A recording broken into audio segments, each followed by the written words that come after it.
marka koowaad waan islaamay anoo magacayga Faysal Maxamed Agajoon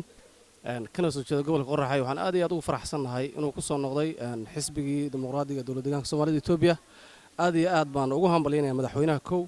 iyo xubnaha kale ee ka hooseeya waxaan aad iyo aad ugu hambalyeynayaa aniga oo ku hadlaya mataqaanaa fikirkayga iyo wixii kale ila fikraba sida taxadar kale ee xuduudaha ay loo sugayo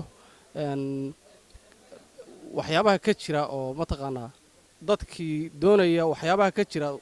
ummadaha nagu xeeran oo kale nabadgelyo la'aanta ka jirta dadka isku dayay inay mataqaanaa baabi'iyaan sida aad uga hortagteen aad iyo aad baan ugu faraxsanahay waan islaamay madaxweyne nolow baan ku leeyahay bismillaahir rahmaanir rahiim Ramadaan Kariim marka koowaad Ramadaan Kariim waxaan halkan hambalyo iyo go'aabin uga dirahayaa dowladda deegaanka Soomaaliyeed xisbiga DDS waxaan aad ugu hambalyeynaynaa oo aadna ugu faraxsanahay oo aan isugu imaanay iyadoo waliba xilli soon ay tahay